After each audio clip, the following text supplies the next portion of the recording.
This is the last of our career tips for the year, and it features one of my favorite people, not only at Eastman, but in my neighborhood, because we are neighbors. One of the things that I think about when I think about Professor Cowdrick is that she has just this unique combination of so many skills as a professor, as an artist, but most importantly, the one word that I think of all the time is professionalism. I just don't know anyone who exudes that consummate professionalism 24/7. So it's my great pleasure to welcome and introduce you, though she needs no introduction, to Professor Cowdrick. Thank you, guys. Thank you. That's very kind. Thank you very, very much. So I love teaching a class for the Institute for Music Leadership, and I love how this institute has grown. And I love to see the faces here that I see. Because when I was asked to talk about something, I thought, how can I reduce what we have to do as musicians down to 4 easy words? And you can't do it in 20 minutes. So I thought, if we thought of 4 things that start us on our journey, let's do them. So I thought of talent and preparation and persistence and bravery. And so I found this great picture that I love of people trying to harness the moon. It's impossible, but it's so beautiful, and the way they created their picture was so unique. And that's what I'd love your generation to start to look at as you move forward in your careers and sharing your talents. So I think the given is that we know that you're here. You've gotten into one of the best music schools for supporting your talent and nurturing your talent. And you're lucky because you didn't really do anything to have that talent. But how you use that talent and how you nurture it is talent too, and management of that talent. And so what you want to try to excel at is the ability to be persistent, to support it through the ups and downs. Don't lose your passion to keep improving, and really look for short-term goals with your long-term goals. And I think a lot about this because we clearly see a pathway where we want to go. Or you're hiking through the woods and you see something. But off to the right, you see something shiny. And you want to take maybe an opportunity to look at that while still having your eyeball on the path, right? No rescue squads necessary with that. But then you might be surprised what that shiny object gives you. An idea that never occurred to you, that really will give you some unexpected happiness when it means your own profession or your life. So talent is finding what makes you unique. So in homage to Paris that we're thinking a lot about today, this is a picture from my favorite chocolate shop right outside of the Bastille. And I use this to say, here's all of you.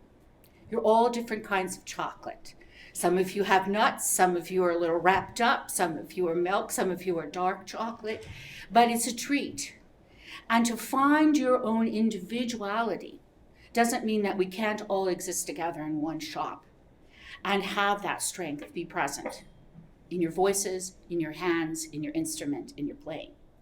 So, first with preparation. How do you prepare for your auditions? You have to let your materials show your strength.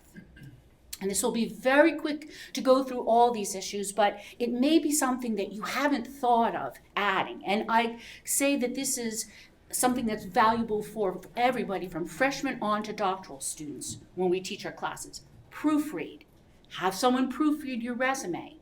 There's a certain font that works well. Narrow margins allow you to put the information on. Follow directions. That seems really silly, but each and every application has something specific. So read and reread, especially when it comes to competition rules or screenings that you may have to put online. Certain competitions demand specificity. So make sure you're not eliminated by not looking at that. Make sure your attachments are clear. On your laptop, it may say resume, but that doesn't help when it says resume. Make sure it says your resume. So when you're sending your attachments on, those little details provide clarity. Size your headshots for the emails. and continually to update your resumes or your websites within 5 years. And I say maybe there's an exception to that. If you did something really amazing or had a great opportunity in high school that made you want to come to music school, that made you want to share something significant, don't be afraid to put that on either, because I think that's important. So as you gather up the knowledge for applying to jobs or companies or orchestras or chamber groups, know something about the people you're auditioning for. Who are the personnel? Who would you imagine you're going to be singing or playing for? In that way, know the history of the organization. Know all those details so that when you walk in, you can express to them why you want to be a part of their roster, why you want to be a part of their company. And also, which I know everyone's always yelling at you about, but it's really true, make sure that your social media affects who you want to be. As a head of an opera company once told me when he looks for his summer company people, I always look for crazy. I don't want crazy. So in that sense, remember you are represented not only by those materials, but by social media things. So how do you prepare for employment? It's not about getting hired. It's about getting rehired. That's your goal. So you have to keep up with what's happening with emerging talents and groups and things like that. Keep a little journal about your progress. Keep a journal about what you heard in master classes, things that your teachers have told you, inspirational things that you've learned as a musician. And study and look at the websites of people that you admire, getting a good idea for how you may want to represent yourself one day. And then just for fun, start to make your own website. It doesn't have to go online just now, but it can be a good practice. Gathering up the things that you've done that are important, schedules, photos. Try to see and play around with that idea because that's preparing for your employment. The other thing that we have to think about is preparing for your financial security. Now I see rolling eyeballs and I say, oh yes, I've got school loans. Yeah, it's really tricky to think about that now. But try to develop from the beginning a sense of financial savvy. Make a budget for yourself. Look at all the things that you have had to pay for. Keep really good records for taxes and budgeting and things like that. And live like you're a student always. Because if you live like you're a student, you may find that it's not so overwhelming. Now, we know because most of us have just paid taxes on April 15th. It's not everyone's favorite day. But if you have to start out to think, I've just gotten my paycheck and I have to take 10 to 20% of that money out for taxes. And you think, wow, what's 20% of $15? Well, yeah, because even I found my first opera contract long ago, and I realized it was for $250, and that was 35 years ago, and when I showed it to my husband, he said, that's still good money, right? $250. Every little bit makes a difference, so that you can create special accounts. This is about preparation. Maybe one for your checking, maybe one for taxes, maybe one for emergencies, and maybe one for a wish. Everything goes $5, maybe less coffee, but $5 to maybe taking a language course or traveling to Paris or going away with friends. That's helpful too. That's very helpful. So when we have persistence, we want to think about audition savvy. So if you're on time, you're what? Late. Right, well-trained singers in our midst, yes. And so prepare before you go into the room.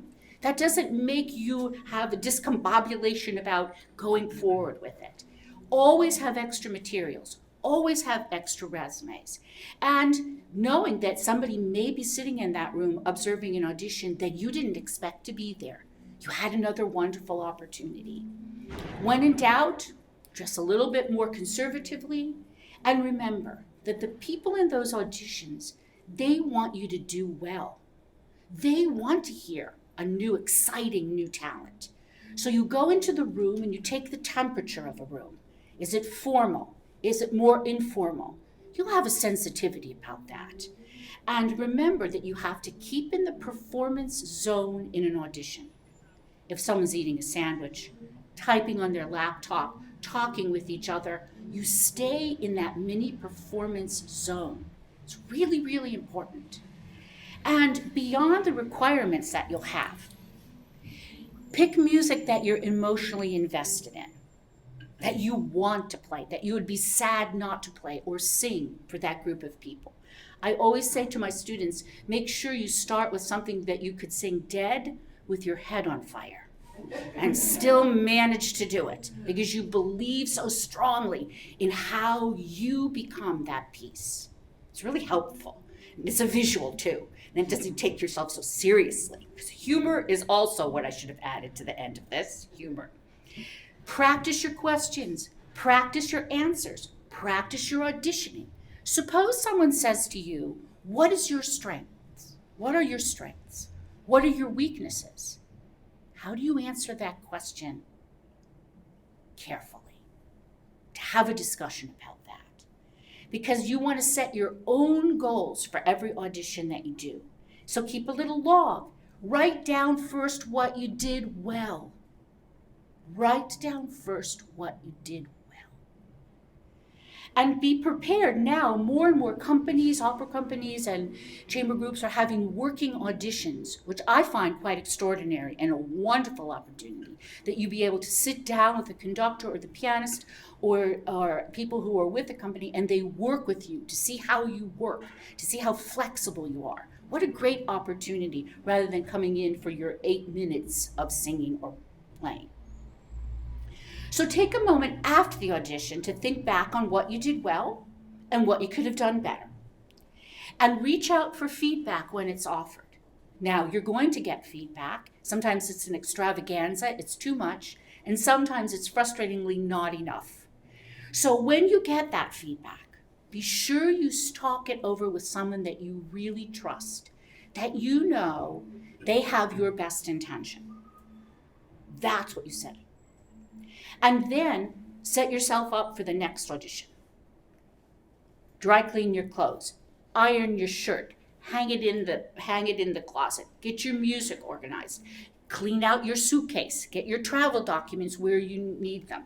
You'll pick up and you'll go. And then you'll know that you will have a beautifully ironed shirt, right? You're ready to go. You don't have to think about that. That's persistence in being prepared. So if you get the job, which is great, follow up always professionally. And a big thank you goes with that, of course. You have an opportunity. Respond promptly. Ask them about dates and questions and all the benefits that may come with that job. And when you get to the job and you meet new people, don't read them your resume. Don't be a resume reader, right? We all know what that is, how tiring that can be. Be proud of what you've done, but remember that you're now with a new group of people that you have to acclimate yourself to. And remember this, when you go out to work, you're always called upon to represent that company that you work with in social events and parties and events that may be interviews on paper or print. I put also here, don't complain about the 6 a.m. morning news. You might have to get up at 5 a.m. to sound really good at 6 a.m., but you're on the news, right? So that's really, really important because sometimes you're with patrons and people that do not think the way you do, that have total political differences, as we find erupting within the country today, for example, but you represent your art form. You represent your company, and that's very important. So handle that very carefully. But realize too, it's also an opportunity for you. And so if you really enjoy meeting someone, have little business cards. Make yourself little business cards and be able to hand them out so people can contact you again. And this is a little special note if you get the job for singers. You're expected to be memorized, translated, and warmed up at the first rehearsal, even if you're the cover and even if you're in the chorus. And especially as a cover, because sometimes the artist doesn't arrive on time. And you have a fabulous opportunity to walk right out there and show that you're ready. Be brave. This is hard. Make connections. Get help if you need it, psychological and otherwise. And self-care. You guys, your generation might, occur to me, live to be 100. All of you may live to be 100. So take good care of yourselves in that way. A lot of people are finding that meditation is very helpful for them to start the day, to manage the anxiety, to manage the up and downs and depression. It's now, I'm taking a course at Upstate Medical that deals with this, to manage all this kind of, and how to help students manage those kinds of ups and downs, or riding on the surf. Journal about things that are fearful. Everybody has an amygdala, and that is in your brain, and it's a little almond-shaped thing that has self-doubt permeating through us.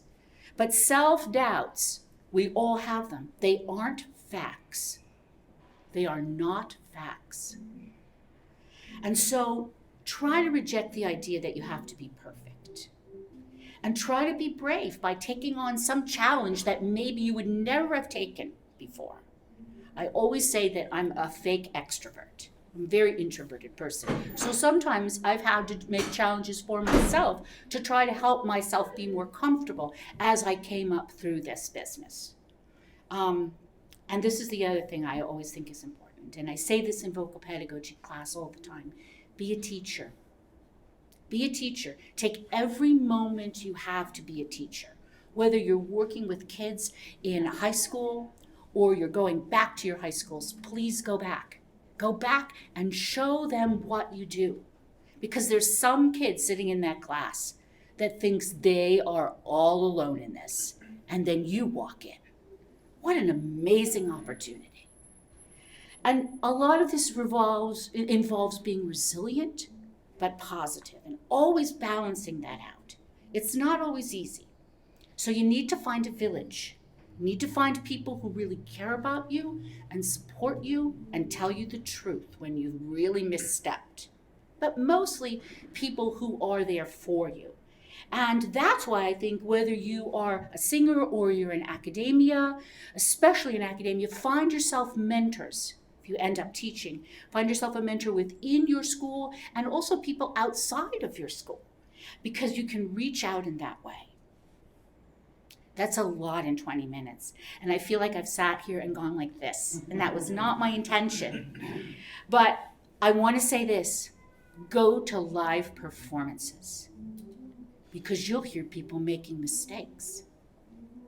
And you'll hear people getting out of mistakes. And you'll hear amazing performances. Because if you go live, you really understand what this craft is about.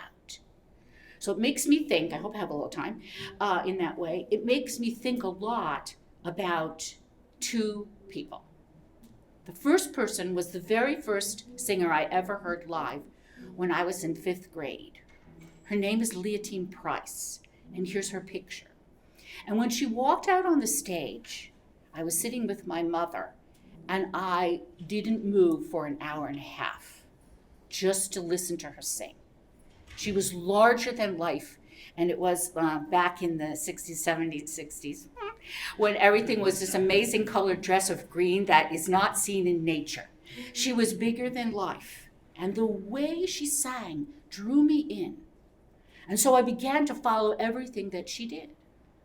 And so later, when I was in college at Penn State, they opened a big new performing arts studio. And guess what? Who was coming to perform to open that week of that new performing arts? Leontine Price, and a pianist the next day. So of course my ticket was Leontine Price. I bought that before I paid my tuition that semester. And then a friend of mine who was a collaborative pianist, and I was a speech pathologist, but we became very good friends, and possibly the reason I got into this business to begin with. He said, well, I'm going to the concert tomorrow with this pianist, Vladimir Ashkenazy. And I was like, who? So I said, okay, I'll go with you.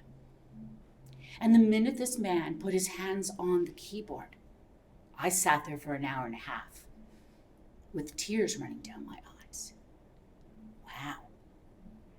So this is what I say Be open to those shiny objects that aren't really on your path, because I still can't listen to anyone play Rachmaninoff without thinking of what happened to me when I was 18 years old, and what happened to me when I was in 6th grade, listening to Leontine Price. So what I want to say to you all is, when I was interviewed a couple months ago about what I wanted to say about being a teacher for Classical Singer magazine, and I said, okay, I want to tell you all, whether you play an instrument, or whether you sing, or whether you paint or dance, or no matter what you do, to leave lessons determined to be smarter and braver. And while at Eastman, remember that you learn from what is around you, but art comes from what is inside of you and what is discovered when you're brave. Be brave. Thank you guys very much.